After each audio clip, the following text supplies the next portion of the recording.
살다 보면 인간관계 갈등 때문에 서로 얼굴을 붉히는 일이 생깁니다.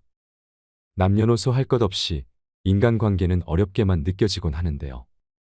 데일 카네기는 변하지 않는 인간관계에는 세 가지의 기본 원칙이 있다고 합니다. 이것 세 가지만 지키면 인간관계에서 오는 모든 고민과 문제들이 해결된다고 하죠. 오늘 영상은 인간의 본성을 이해하고 대처하는 능력을 키우는 데 도움이 될 것입니다.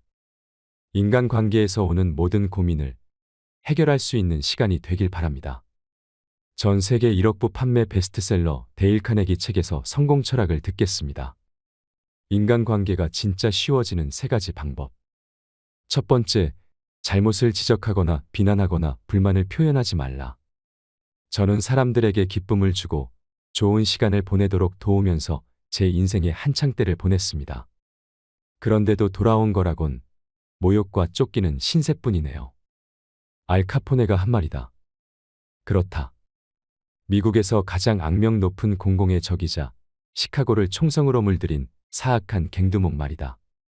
카포네는 자신에게 죄가 있다고 생각하지 않았다. 오히려 자신이 은혜를 베풀고 있는데 사람들이 그걸 몰라주고 자신을 오해한다고 생각했다. 더치 슐츠도 뉴워크에서 갱단의 총에 쓰러질 때까지 자신을 그렇게 생각했다. 뉴욕에서 가장 악명 높은 범죄자 중 한 명이었던 슐츠는 어느 신문과의 인터뷰에서 자신을 공공의 자성가라고 말했다. 진심이었다. 이 주제와 관련해 흥미로운 편지를 주고받은 적이 있다. 상대는 뉴욕의 싱싱교도소에서 오랫동안 교도소장을 지낸 루이스 로즈였다. 로즈는 이렇게 단언했다. 싱싱에 있는 범죄자 중에서 자신이 나쁜 사람이라고 생각하는 사람은 거의 없습니다. 그들도 당신이나 나와 똑같은 인간입니다. 그래서 자신을 합리화하면서 변명을 합니다. 자신이 왜 금고를 따야 했고 빠르게 방아쇠를 당길 수밖에 없었는지 다들 이유가 있습니다. 대부분은 오류가 있든 논리적이든 어떤 식으로든 이유를 대서 본인의 반사회적 행동을 정당화하려고 합니다. 자기 자신에게조차 말이죠. 그렇기 때문에 자신은 애초에 감옥에 와서는 안 되었다는 견해를 완강히 유지하는 겁니다. 감옥에 갇힌 극악무도한 죄수들조차 그 어떤 일에도 자신을 탓하지 않는다면 여러분이나 내가 만나는 평범한 사람들은 과연 어떨까? 워너메이커 백화점의 설립자 존 워너메이커는 언젠가 이렇게 말했다. 남을 꾸짖는 건 바보짓임을 나는 30년 전에 깨달았다. 하느님이 지능이라는 선물을 모두에게 똑같이 나누어 주지 않으셨다고 해서 그걸 속상해하고 있기에는 나 자신의 한계를 극복하는 것만으로도 벅차다. 워너메이커는 이 교훈을 일찌감치 깨쳤지만 나는 30년이 넘는 긴 세월을 혼자 이리저리 부딪히며 여기까지 온 후에야 대다수의 사람들이 그 어떤 일에도 자신을 비난하지 않는다는 사실을 깨달았다. 그게 아무리 틀렸다고 해도 말이다. 비난은 헛수고다. 비난을 받은 상대는 방어하는 입장이 되기에 보통은 자신을 정당화하려고 길을 쓰기 때문이다. 비난은 위험하다. 비난은 사람들의 소중한 자존심에 상처를 내고 자존감을 다치게 하며 붕괴하게 만든다. 세계적인 심리학자 스키너는 동물의 잘한 행동에 보상을 주면 나쁜 행동에 벌을 주는 것보다 학습이 훨씬 더 빠르고 배운 내용도 더 효과적으로 기억한다는 사실을 실험으로 증명했다. 인간에게도 똑같이 적용된다는 사실이 나중에 밝혀졌다. 비난으로는 지속적인 변화를 만들어내지 못한다. 오히려 당사자는 억울해하는 경우가 많다. 역시나 위대한 심리학자인 한스 셀리에는 이런 말을 했다. 우리는 인정받기에 목마른 만큼 비난을 두려워한다. 비난이 낳은 억울한 심정은 직원이나 가족, 친구를 기운 빠지게 만든다. 그러면서도 비난을 받게 한 그 상황은 쉽게 바로 잡아지지 않는다. 기억하라. 여러분이 원하는 것은 꿀이지만 벌에 쏘이고 싶지는 않을 것이다. 오클라호마에 사는 조지 존스턴은 엔지니어링 회사의 안전 책임자였다. 직원들이 현장에서 일할 때 언제나 안전모를 쓰게 하는 일도 조지의 업무 중 하나였다. 원래 조지는 안전모를 착용하지 않은 직원과 마주치면 손가락을 흔들면서 권위적이고 엄하게 지적했다고 한다. 반드시 규정을 준수해야 한다고 말이다. 결과는 어땠을까? 직원들은 마지못해 따랐지만 조지가 자리를 뜨고 나면 종종 안전모를 다시 벗어 던지는 소리가 들렸다. 조지는 방법을 바꿔보기로 했다.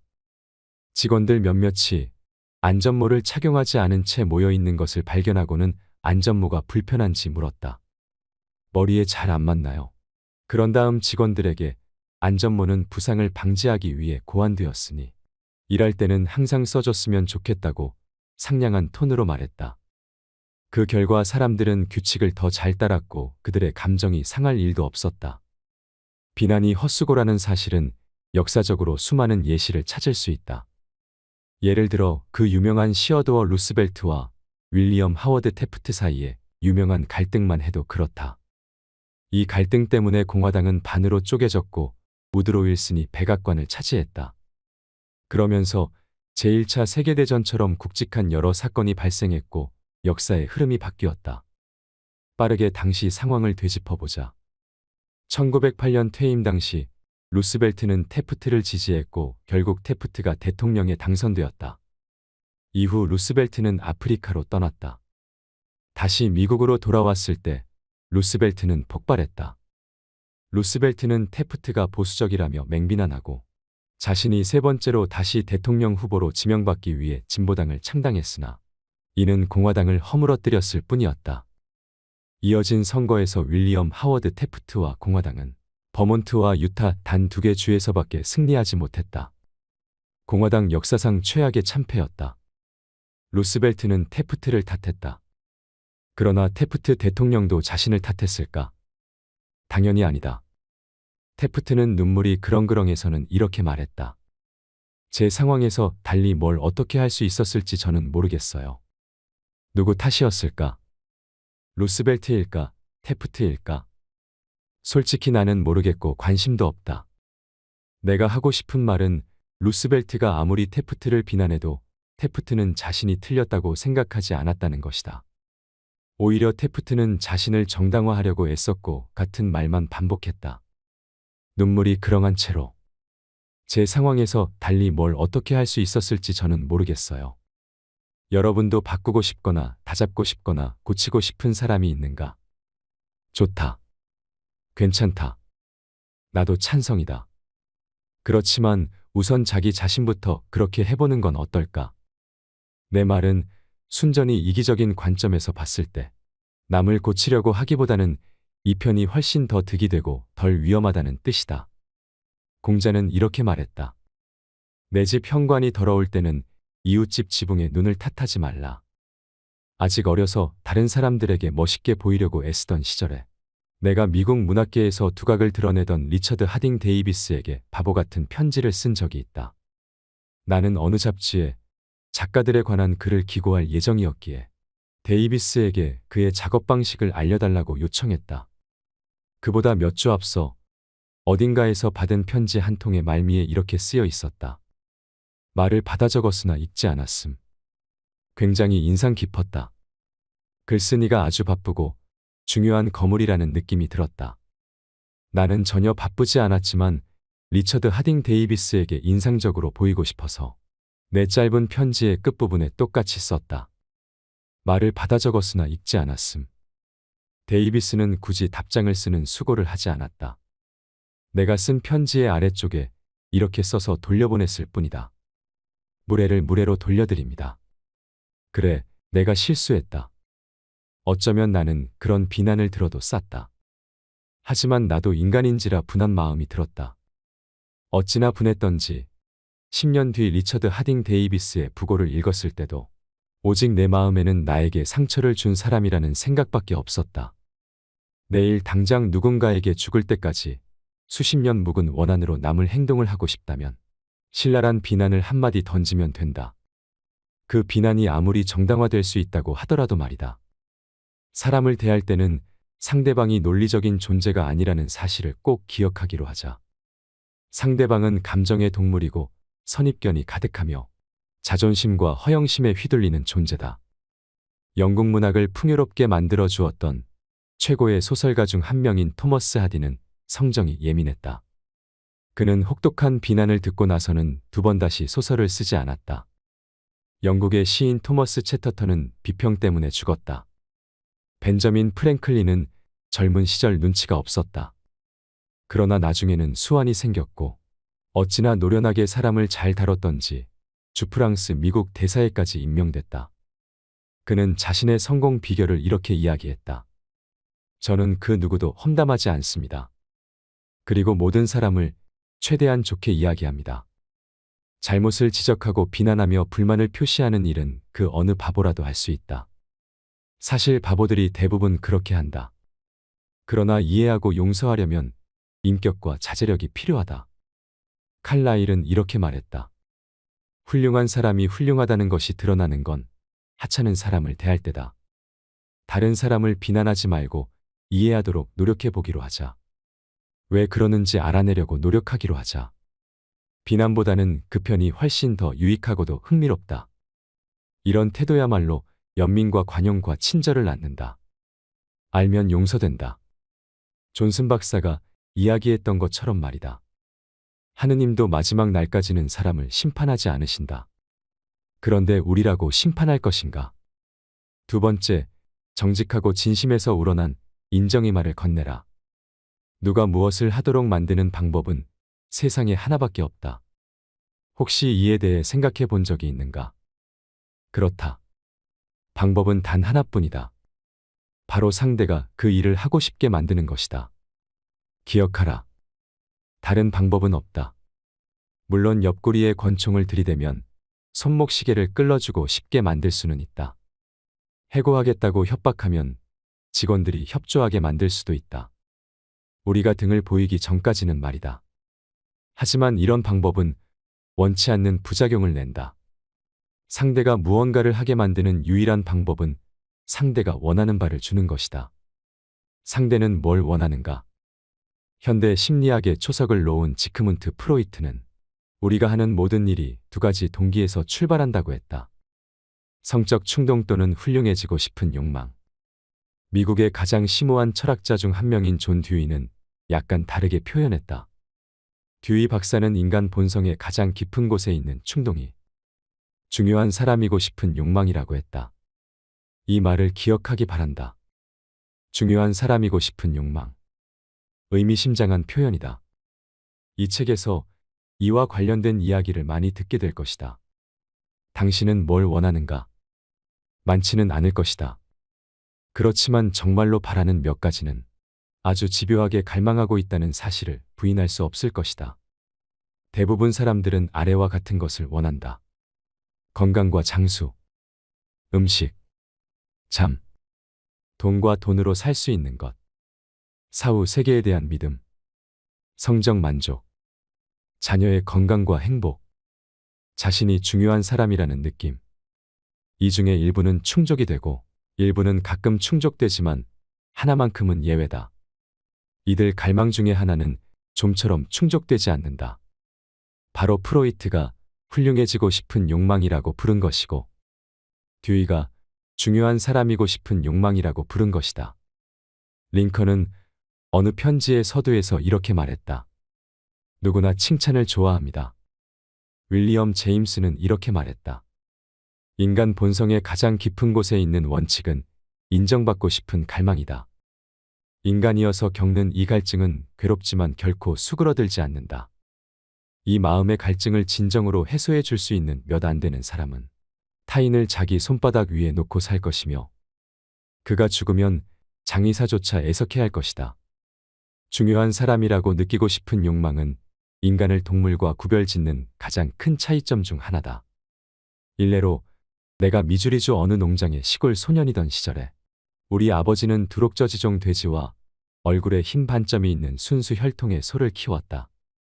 중서부 각지에서 열리는 시골 축제며 가축 품평회에 참가해 돼지와 소를 전시하곤 했는데 1등 상을 여러 번 탔다. 아버지는 1등을 할 때마다 받은 푸른색 리본을 새하얀 모슬린 시트 한 장에 일일이 핀으로 꽂아두었다. 그리고 친구나 손님이 찾아오면 그 기다란 모슬린 시트를 꺼냈다. 아버지가 이쪽 끝을 잡고 내가 저쪽 끝을 잡아 쭉 펼치면 푸른색 리본의 향연이 펼쳐졌다. 돼지들은 자기가 파란색 리본을 탔는지 못 탔는지 관심도 없었다. 관심은 아버지가 있었다. 그렇게 받은 상이 아버지에게는 자신이 중요한 사람이라는 느낌을 주었다. 만약 선조들에게 그렇게 중요한 사람이라고 느끼고 싶은 욕망에 불타지 않았더라면 문명은 불가능했을 것이다. 그것 없이는 우리도 그냥 동물과 다를 바 없었을 것이다. 자신이 뭔가 중요한 사람이라고 느끼고 싶은 이 욕망 때문에 학교 교육도 제대로 받지 못한 궁핍한 식료품점 점원은 50센트를 주고 산 중고 법률 서적을 열심히 공부했다. 이 점원의 이야기를 여러분도 들어보았을 것이다. 링컨이라고. 내가 중요한 사람이라고 느끼고 싶은 이 욕망 때문에 찰스 디킨스는 불멸의 소설을 썼다. 어밀리아 에어하트는 대서양을 단독 비행했다. 저명한 영국의 건축가 크리스토퍼 렌은 그토록 아름다운 건축물을 남겼다. 이 욕망 때문에 마리 퀴리는 목숨까지 위협했던 극도로 위험한 방사능 분야의 연구를 개척했다. 존 록펠러는 끝끝내 쓰지도 않을 수백만 달러를 쌓아두었다. 그 똑같은 욕망 때문에 가장 큰 부잣집 가문은 필요 이상으로 큰 집을 지었다. 당신은 최신 유행하는 옷을 입고 신형 자동차를 타고 자녀의 천재성을 자랑하고 싶어 한다. 그리고 이 욕망 때문에 수많은 소년 소녀가 갱단에 가입하고 범죄를 저지른다.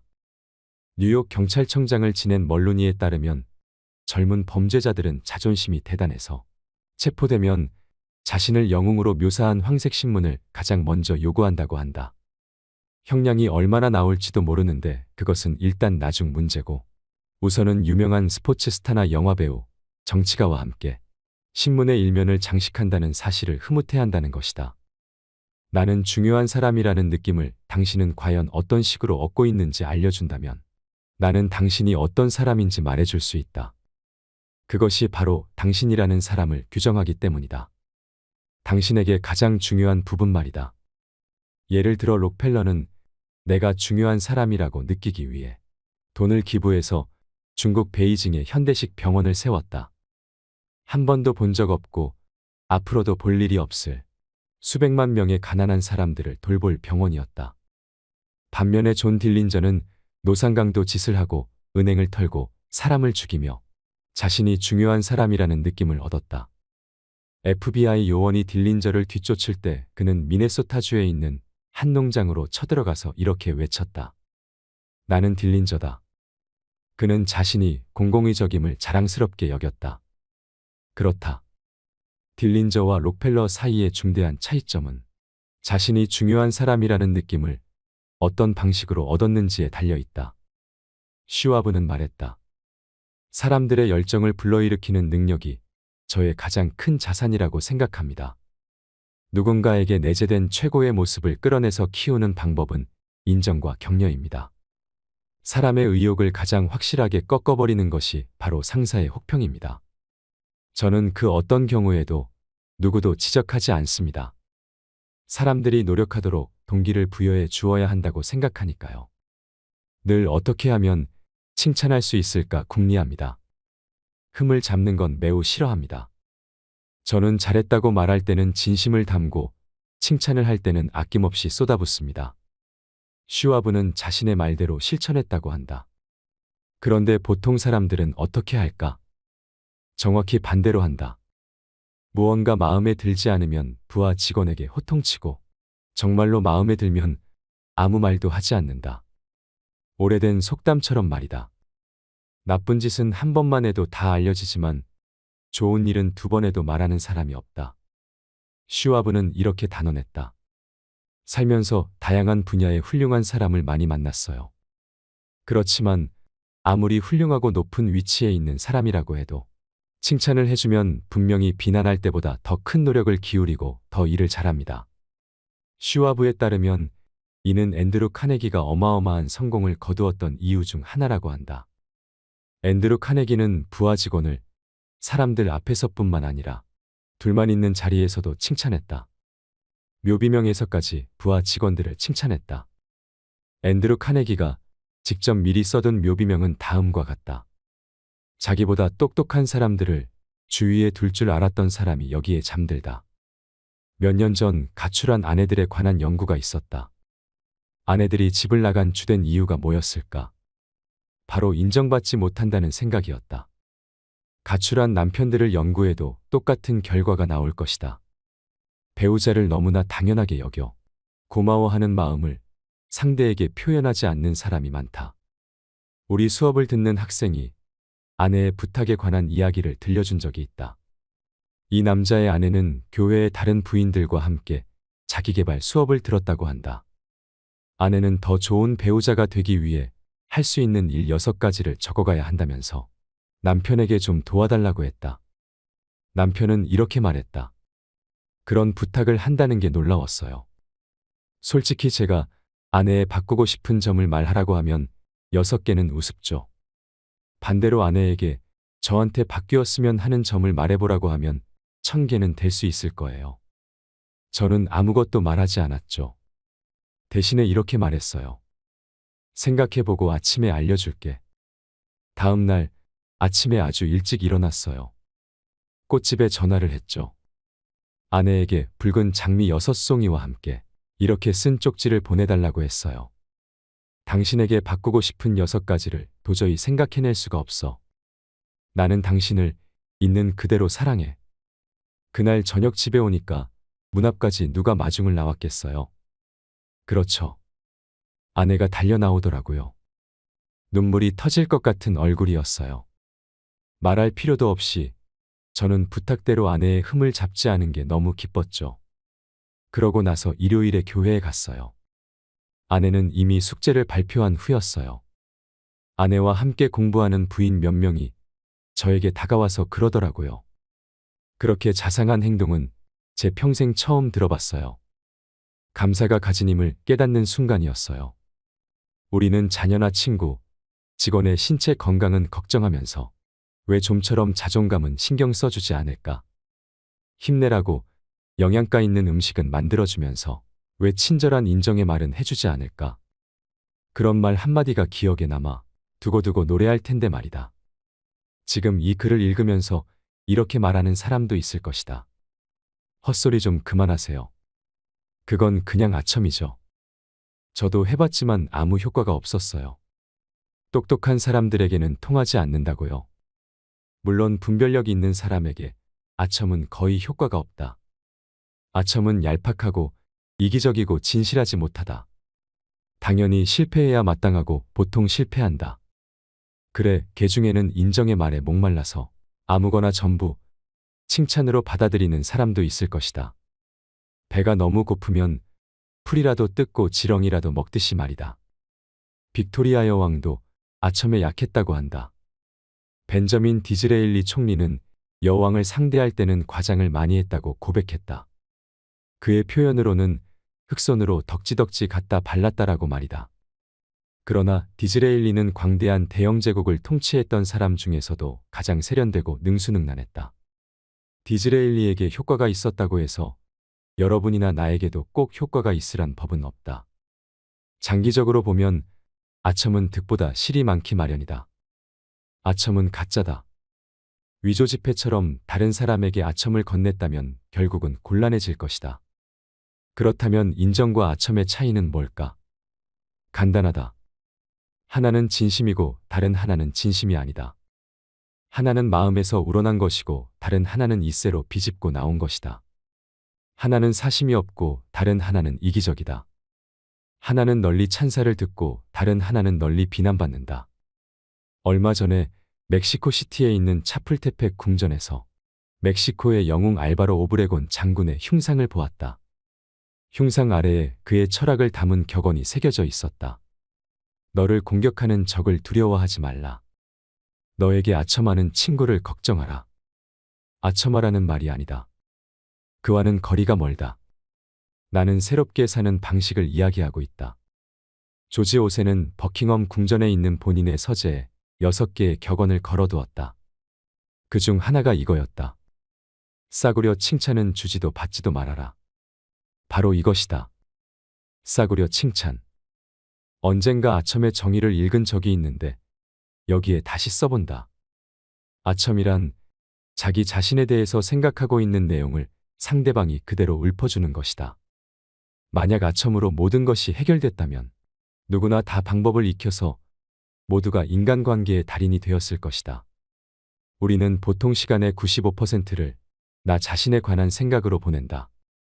그렇지만 잠시나마 나에 대한 생각은 좀 내려놓고 상대의 좋은 점을 한번 생각해 본다면 미처 입 밖으로 다 나오기도 전에 상대가 눈치챌 만큼 거짓되고 값싼 아첨 따위에 의존할 필요가 전혀 없을 것이다. 일상생활에서 우리가 가장 소홀히 하는 덕목 중 하나가 바로 인정이다. 어찌된 노릇인지 우리는 아들딸이 훌륭한 성적표를 받아와도 좀처럼 칭찬하지 않는다. 자녀가 첫 새장을 만들었거나 브라우니를 굽는데 성공해도 격려하지 않는다. 이런 종류의 관심과 칭찬보다 아이들을 더 기쁘게 하는 일은 없는데도 말이다. 다음에 외식할 때 음식이 기막히게 맛있다면 셰프에게 음식이 아주 훌륭했다는 말을 전하라. 지친 세일즈맨이 남달리 친절한 태도로 설명을 해주었다면 그 점을 짚어줘라. 목사나 강사, 강연가라면 청중을 향해 혼신을 다해 이야기했는데 고맙다는 말 한마디 돌아오지 않는 것이 얼마나 기운 빠지는 일인지 잘 안다. 전문가도 이런데 사무실이나 상점, 공장에서 일하는 사람과 내 가족, 친구들은 2배로 더 기운이 빠질 것이다. 직장에서는 모든 동료가 한 명의 인간이며 인정의 말에 목말라 한다는 사실을 절대로 잊지 말아라. 인정해주는 말이야말로 모든 영혼이 좋아하는 법정화폐 같은 것이다. 매일 방문하는 곳에는 조그마한 감사의 불꽃을 남기도록 노력해보라.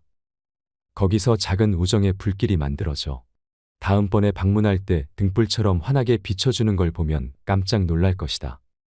남에게 상처를 주는 일은 그 사람을 바꾸지 못할 뿐만 아니라 상대가 원하는 일도 아니다. 내가 종이를 오려 거울에 붙여놓는 바람에 매일 볼 수밖에 없는 옛말이 하나 있다. 나는 이 길을 한 번만 지날 것이다. 그러니 다른 인간에게 행할 수 있는 선행이나 베풀 수 있는 친절이 있다면 지금 당장 하도록 하자. 미루거나 방치하지 말자. 다시는 이 길을 지나지 못할 테니. 위대한 철학자 랠프 월도 에머슨이 이런 말을 했다. 내가 만나는 사람은 누구나 나보다 뛰어난 점이 있다. 그 점을 통해 나는 그 사람을 더 잘 알게 된다. 만약 에머슨도 그랬다면 여러분이나 나에게는 1000배는 더 그렇지 않을까. 내가 이룬 것, 내가 원하는 것은 그만 생각하자. 상대의 장점을 알아내려고 노력하자. 그런 다음 아첨은 잊어버려라. 정직하고 진심에서 우러난 인정의 말을 건네라. 잘했다고 말할 때는 진심을 담고 칭찬을 할 때는 아낌없이 쏟아부어라. 그러면 사람들은 당신의 말을 소중히 간직하며 평생토록 되낼 것이다. 당신이 그런 말을 했다는 사실을 까마득히 잊어버려도 되낼 것이다. 셋째, 상대가 간절히 원하게 만들어라. 여러분이 내일 누군가에게 어떤 일을 설득하고 싶으면 말하기 전에 잠시 자문해보라. 어떻게 해야 이 사람이 그 일을 하고 싶을까? 그러면 경솔하게 이야기를 꺼냈다가 부질없이 내가 바라는 사항만 잔뜩 늘어놓는 일은 생기지 않을 것이다. 성공하는 비결이 하나 있다면 나의 관점 못지않게 상대의 관점을 파악하여 그 사람의 시각에서 대상을 바라보는 능력이다. 여름이면 종종 메인주에 낚시를 하러 가곤 했다. 나는 개인적으로 크림을 올린 딸기를 아주 좋아한다. 그런데 무슨 이유에선지 물고기는 벌레를 더 좋아했다. 그래서 나는 낚시를 할 때는 내가 원하는 것은 생각하지 않았다. 물고기가 원하는 것을 생각했다. 낚싯바늘에 미끼로 크림을 올린 딸기를 끼우지 않은 대신 벌레나 메뚜기를 물고기 눈앞에서 흔들어대며 이렇게 말했다. 이거 먹고 싶지 않니? 왜 사람을 낚을 때는 똑같은 상식을 발휘하지 않는가? 제1차 세계대전 중 영국 총리를 지낸 로이드 조지는 바로 이 상식을 발휘했다. 전시의 다른 리더들은 모두 잊히고 난 후에도 어떻게 그만이 계속 권좌에 남았느냐고 누군가 묻자 그는 굳이 한 가지 비결을 꼽자면 물고기에 맞춰 미끼를 끼우는 법을 터득한 덕분이라고 답했다. 내가 원하는 것을 왜 끄집어내는가? 그건 아이들이나 하는 짓이다. 바보짓이다. 물론 당신은 당신이 원하는 것에 관심이 있고 앞으로도 영원히 그럴 것이다. 하지만 당신 말고는 아무도 거기에 관심이 없다. 우리는 당신과 똑같다. 우리는 내가 원하는 것에 관심이 있다. 그러니 남에게 영향을 미치는 유일한 방법은 상대가 원하는 것에 대해 이야기하고 어떻게 하면 그걸 얻는지 알려주는 것이다. 내일 만약 누군가에게 어떤 일을 시키고 싶다면 이 점을 기억하라. 예를 들어 자녀가 담배를 피우지 않기를 바란다면 일장 연설을 늘어놓지 말라. 당신이 원하는 걸 말하지 말라. 대신에 담배 때문에 야구팀에 들어가지 못할 수도 있다는 걸, 100m 달리기에서 질 수도 있다는 걸 알려줘라. 여러분이 아이를 상대하든 송아지나 침팬지를 상대하든 이 점은 기억해 두면 좋을 것이다. 한 예로 어느 날 랠프 월도 에머슨이 아들과 함께 송아지를 헛간에 들여보내려고 하고 있었다. 그런데 두 사람은 흔한 실수를 저질렀다. 자기들이 바라는 것만 생각한 것이다. 에머슨은 뒤에서 밀고 아들은 앞에서 끌었다. 그러자 송아지는 움직이지 않고 버텼다. 송아지도 자신이 원하는 것만 생각했다. 다리를 뻗대며 고집스럽게 풀밭을 떠나지 않으려 했다. 농장에서 자란 하녀가 우연히 헛간 쪽을 흘끗 쳐다봤다가 공경에 빠진 둘을 발견했다. 하녀는 에세이나 책은 쓸 줄 몰랐지만 말이나 송아지는 에머슨보다 잘 알았다. 하녀는 송아지가 뭘 원할지 생각했다. 그래서 손가락 하나를 송아지가 쪽쪽 빨게 하면서 자연스럽게 헛간으로 데려갔다. 세상에 태어난 날부터 당신이 했던 모든 행동은 당신이 무엇인가를 원하기 때문이었다. 당신이 적십자에 큰돈을 기부한 일은 어떨까? 그렇다. 그 또한 예외가 아니다. 당신이 적십자에 기부한 이유는 당신이 도움의 손길을 내밀기를 원했기 때문이었다. 당신은 아름답고 사심없고 성스러운 행동을 원했다. 너희가 여기 내 형제 중에 지극히 작은 자 하나에게 한 것이 곧 내게 한 것이니라. 돈보다 그런 감정을 더 많이 원한 것이 아니었다면 당신은 기부를 하지 않았을 것이다. 물론 거절하기가 부끄럽다는 이유로 혹은 고객이 부탁하여 기부를 했을 수도 있다. 그러나 한 가지는 분명하다. 당신이 기부를 한 것은 무엇인가를 원했기 때문이다. 오늘도 거리에는 수천 명의 세일즈맨이 돌아다닌다. 그들은 지쳤고 낙담했고 박봉이다. 왜일까? 언제나 본인이 원하는 것만 생각하기 때문이다. 여러분도 나도 아무것도 사고 싶지 않다는 것을 저들은 깨닫지 못한다. 물건이 사고 싶었다면 밖에 나가서 사왔을 것이다. 그렇지만 언제나 우리 모두의 관심을 사로잡을 사안이 있다. 바로 내가 가진 문제를 해결하는 것이다. 만약 어느 세일즈맨이 그의 서비스나 제품이 우리의 문제를 해결하는데 어떻게 도움을 줄지 명확하게 설명한다면 그들은 우리에게 아무것도 팔 필요가 없다. 왜냐면 우리가 살 것이기 때문이다. 고객은 내가 샀다고 느끼고 싶지, 누가 나한테 팔았다고 느끼고 싶지는 않다. 그런데도 수많은 세일즈맨이 고객의 시각에서 살피지 못하고 무언가를 파는데 평생을 바친다. 남의 입장이 되어볼 수 있는 사람은, 타인의 사고방식을 이해할 수 있는 사람은 자신의 앞날을 걱정할 필요가 전혀 없다. 여러분이 이 책을 읽고 딱 하나만 챙겨간다면, 늘 조금이라도 더 다른 사람의 관점에서 생각하게 된다면 그것 하나만 얻어가도 여러분의 커리어의 귀중한 주춧돌이 될 것이다.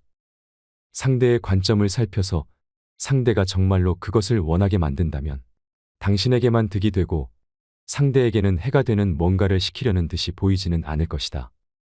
협상을 했다면 양쪽 모두에게 득이 되어야 한다. 자기 표현은 인간 본성이 절대적으로 요구하는 부분이다. 우리는 왜 똑같은 심리를 비즈니스에 적용하지 않는 걸까? 기발한 아이디어가 떠오르면 남들이 그게 내 아이디어라고 생각하게 만드는 대신 그들이 직접 그 아이디어를 요리하고 휘젓게 하라. 그러면 자기 아이디어라고 여길 테고 그리하여 그 아이디어를 좋아하게 될 테고 어쩌면 두 그릇씩 먹을지도 모른다. 기억하라. 먼저 상대가 간절히 원하게 만들어라. 이렇게 할 수 있는 사람은 온 세상이 그의 편이다. 못하는 사람은 외로운 길을 가야 한다. 변하지 않는 인간관계의 세 가지 기본 원칙. 잘못을 지적하거나 비난하거나 불만을 표현하지 말라. 정직하고 진심에서 우러난 인정의 말을 건네라. 상대가 간절히 원하게 만들어라. 이 세 가지를 마음속에 새겨두시고 지혜로운 인간관계를 맺어가시길 바랍니다. 이상으로 책틀맨이었습니다. 지혜를 쌓는 당신의 오늘이 아름답습니다. 더 좋은 영상으로 찾아뵙겠습니다.